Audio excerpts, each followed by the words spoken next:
कमरा नंबर 307 में अब तक आपने देखा, उस रात मैं अपनी पत्नी सविता के साथ वादियों में अपने रोमांटिक ट्रिप से वापस आ रहा था, जहां ढाबे वाले के मना करने के बावजूद मैंने वही शॉर्टकट लिया जिस पर न जाने कितने शादीशुदा जोड़ों की जाने गई थी।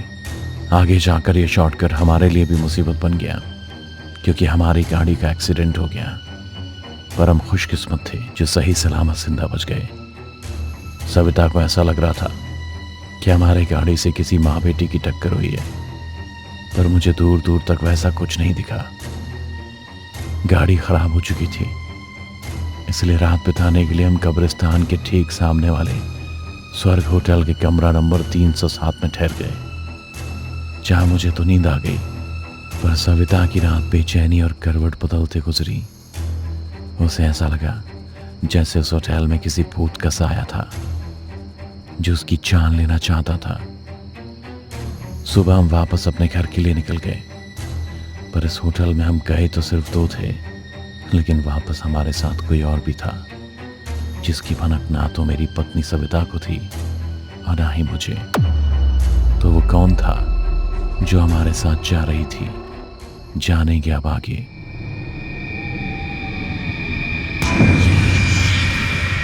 होटल से निकलकर लगभग 5 घंटे की जर्नी के बाद हम अपने फार्म हाउस पहुंच गए, जो हमारे शहर वाले घर से लगभग 100 किलोमीटर की दूरी पर है। मैं आखिरी बार यहाँ अपनी शादी से 15 दिन पहले आया था, और इस बात को लगभग 4 साल गुजर गए। इस फार्म हाउस से कुछ ऐसी यादें जुड़ी हैं जिसे मैं अपनी नई जिंदगी में जगह नहीं देना चाहता। पर न जाने सविता को क्या सूझा कि वो यहाँ आने की जिद करने लगी, वो भी 1-2 दिन के लिए नहीं, बल्कि हमेशा के लिए। मैं भी रिमोट वर्क करता हूँ, तो रोज रोज ऑफिस जाने की झंझट नहीं होती है, इसीलिए उसकी जिद के आगे मुझे झुकना पड़ा। इधर फार्म हाउस पर श्याम ने हमारे रहने का पूरा इंतजाम कर रखा था। सविता भी यहाँ आकर काफी खुश थी। उसे खुश देखकर मुझे भी काफी राहत मिली कि चलो अच्छा हुआ, कल रात की बातें उसके दिमाग से तो नहीं निकली।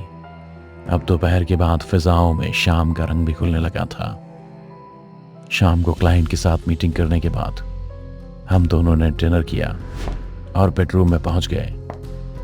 मैं लाइट ऑफ करके बेड पर लेटने ही वाला था कि इतने में सविता ने रोमांटिक म्यूजिक प्ले कर दिया और रंगीन लाइट के स्विच को ऑन। नाइट ड्रेस में थिरकते हुए सविता मेरी तरफ बढ़ने लगी।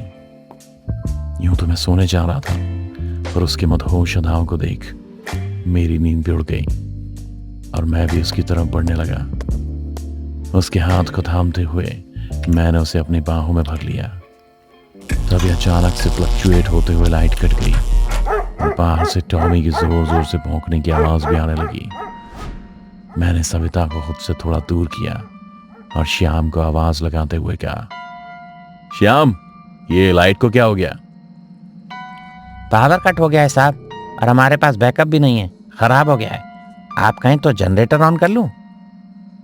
उसकी बात सुन मैंने कहा, ओह, इसमें पूछने वाली कौन सी बात है, ऑन करो। और जरा आपने टॉमी को भी देखो, वो इतना भौंक क्यों रहा है? इतना कहते ही मैंने बेड पर हाथ टटोलते हुए अपना मोबाइल उठाया और फ्लैश लाइट ऑन की, पर सविता मुझे रूम में कहीं नहीं दिख रही थी। इतने में टॉमी के भौंकने की आवाज धीरे धीरे और तेज होने लगी और इसी के साथ मेरी बेचैनी भी बढ़ने लगी, क्योंकि सविता मुझे कहीं दिख नहीं रही थी। मैं रूम से निकल हॉल में उसे ढूंढ ही रहा था कि इतने में टॉमी के भौंकने की आवाज सिसकियों में बदल गई, जिसे मैं गौर से सुन रहा था। तभी मुझे सविता के चीखने की आवाज आई। मैंने उसी वक्त आवाज का पीछा किया और दौड़ पड़ा। जहां पहुंच के मैंने पाया कि खून से सना टॉमी अपनी आखिरी सांसें गिन रहा था। उसे देखकर ऐसा लग रहा था जैसे किसी ने उसका सीना खोलकर उसका यह हाल किया है। मैं सब सोच ही रहा था, इतने में मेरी नजर सविता पर गई, जो टॉमी का यह हाल देख सहम गई थी। मैंने उसे संभाला और अंदर ले जाने लगा। तभी गुल हुई बिजली फिर से वापस आ गई।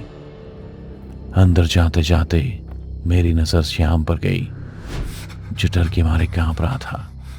पर पता नहीं क्यों मुझे समझ नहीं आ रहा था। मैंने उसे आवाज भी लगाई, पर मानो जैसे वो कोई इस वक्त पत्थर की मूर्ति बन गया हो, जिसके अंदर सिर्फ और सिर्फ डर भरा था। इसीलिए मैंने उसे चीखते हुए पुकारा, श्याम। इस बार उसकी नजर मुझसे मिली।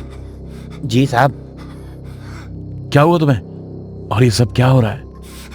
वो एकटक सविता को देखे जा रहा था, जैसे कि सविता ने ही उसके टॉमी को मारा हो। श्याम, क्या हुआ तुम्हें? कुछ बोलते क्यों नहीं? कुछ नहीं साहब, लगता है जंगल से जानवर निकल आया है। आप लोग अंदर ही चले जाइए, बाहर रहना ठीक नहीं है। मैं सविता को लेकर अंदर कमरे में चला गया। जाते ही वो बेड पे ऐसी सो गई जैसे वो बहुत थक गई हो। मैं भी मन मार कर उसके बगल में लेट गया, पर मेरी आंखों में जरा भी नींद नहीं थी, क्योंकि जब से हम उस शॉर्टकट से निकले सब बुराई हो रहा है। पहले एक्सीडेंट, फिर कमरा 307 में सविता को आने वाला वो खौफनाक सपना, और अब टॉमी। कुछ ना कुछ तो करना ही होगा।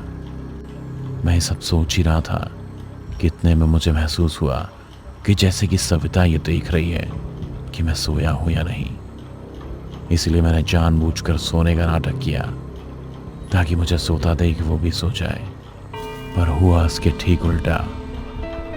जैसे ही उसे लगा कि मैं सो रहा हूं, तभी वो बिस्तर से उठ खड़ी हुई और कमरे से बाहर जाने लगी। उसके चलने का अंदाज बिल्कुल अलग था, जिस वजह से मैंने उसे रोका नहीं, बस उसके पीछे चलता रहा।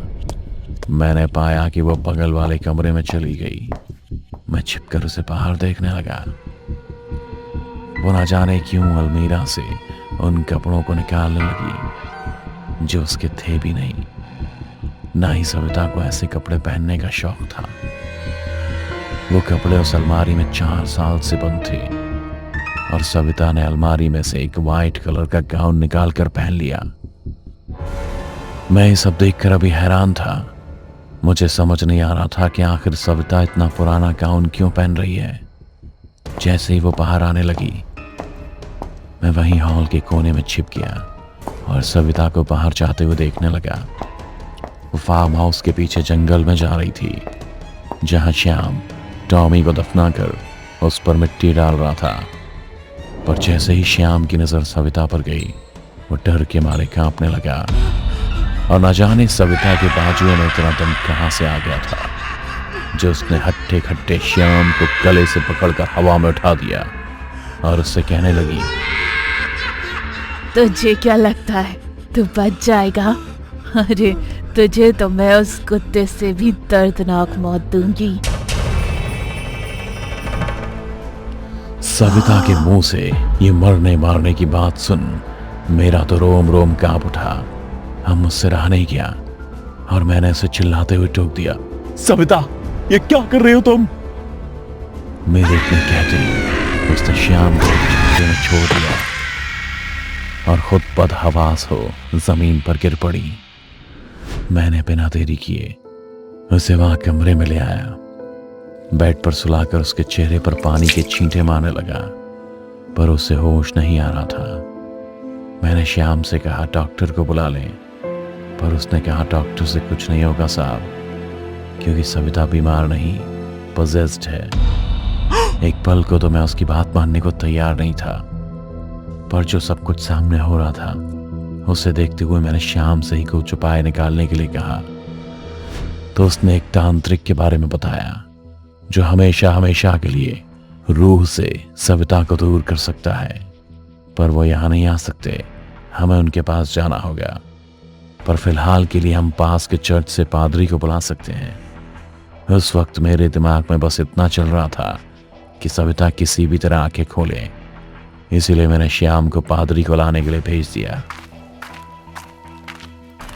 पादरी के आने तक मैंने सविता को होश में लाने के लिए बहुत कोशिश की, पर कुछ भी काम नहीं आया। पादरी ने कमरे में घुसते ही कहा, यह कमरा बुरी शक्तियों के प्रभाव में है। इससे पहले कि इस लड़की को होश आए, बांध दो इसे। मैंने पादरी की इस बात का विरोध करते हुए कहा, फादर, ये कैसी बात कर रहे हैं आप? बीवी है ये मेरी, इसे कैसे बांध सकता हूं मैं? मेरी इस बात पर पादरी ने कहा, मैं समझ सकता हूँ कि तुम इससे बहुत प्यार करते हो, इसके लिए जान भी दे दोगे, पर अगर तुम इसकी जान की सलामती चाहते हो तो जल्दी से इसे बांध दो। इससे पहले मैं खुद ये सारी बातें समझ पाता, सविता को होश आने लगा।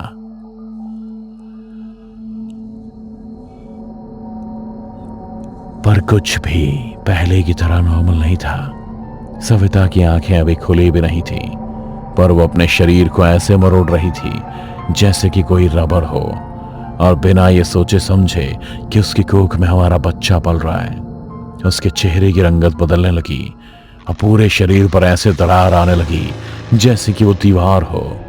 वो फुसफुसाते हुए दर्द में कुछ बोल रही थी, जैसे कोई किसी के मातम पर रोना चाह रहा हो, पर गले से आवाज नहीं निकल रही हो। ये सब देख मेरी हालत ऐसी हो रही थी कि मैं कुछ बोल भी नहीं पा रहा था। तभी पादरी ने श्याम से कहा, बांध दो इसके हाथ पांव अभी के अभी।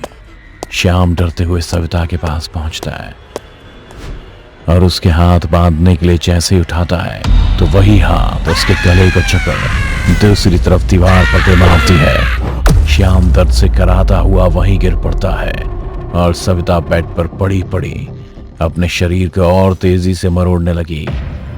मैंने पादरी की तरफ देखते हुए कहा, फादर, क्या हुआ मेरी सविता को? आप कुछ करते क्यों नहीं? ऐसे तो ना सविता बचेगी और ना ही मेरा अजन्मा बच्चा। मेरी बात सुनते ही पादरी ने कहा, किसी ताकतवर रूह की कैद में तुम्हारी बीवी, जो शरीर में रहे उसी को नुकसान पहुंचाती है। पादरी की तरह कहते ही सविता ने चीखते हुए खुद का ही गला पकड़ लिया और उसे जोर जोर से दबाने लगी। मैं अपने हाथ जोड़ पादरी के आगे गिड़गिड़ाने लगा, कुछ कीजिए और बचा लीजिए मेरी सविता और मेरे बच्चे को, प्लीज। पादरी आगे बढ़ा और अपने हाथ में रखे क्रॉस को सविता के सिर पर लगाते हुए गॉड से प्रे करने लगा। सविता का पूरा बदन उस बुरी आत्मा के प्रभाव से अकड़ने लगा और वो दर्द से छटपटाने लगी। फिर अचानक उसने पादरी की तरफ ऐसे नजर फेरी कि वो किसी शक्ति के प्रभाव से लड़खड़ाते हुए पीछे चला गया। कमरे में एक तेज रोशनी फैली और एक रहस्यमयी दीवार बन गई, जिसके उस तरफ वही कमरा था जहां उस रात हम रुके थे, होटल स्वर्ग का कमरा नंबर 307। सविता बेड से उठ के उस पार चली गई और बोली, Did you miss me, Vinu? इतना कहते ही वो रहस्यमयी दीवार गायब हो गई और उस दीवार के साथ मेरी पत्नी सविता भी। पर चाहते चाहते मुझे मालूम चल चुका था कि मेरी पत्नी सविता के शरीर पर किसकी रूह ने कब्जा किया हुआ है, जिसे याद कर मैंने चीखते हुए बस इतना कहा, नहीं कनिका, तुम ऐसा नहीं कर सकती। मेरे मुंह से कनिका सुन श्याम की भी रूह कांप गई। तभी पादरी ने मुझसे पूछा, ये कनिका कौन है? क्या किया था तुमने उसके साथ जो उसने सविता का ये हाल कर दिया? मुझे अब सब कुछ समझ आने लगा था कि मेरे साथ क्या हो रहा है। इसीलिए मैंने पादरी से नजरें मिलाए बिना कहा, फादर, कनिका मेरी जिंदगी का वो पन्ना है जिसे मैं दोबारा कभी पलटना नहीं चाहता था, पर वो वापस आ गई। कौन है कनिका जो मेरे और मेरी बीवी सविता के बीच काल बनकर आ गई? क्यों वो सविता और उसके कोख में पल रहे बच्चे की जान की दुश्मन बन गई? क्या ये मेरे पापों का किया धरा है या कुछ और? जानेंगे कमरा नंबर 307 के फाइनल एपिसोड में।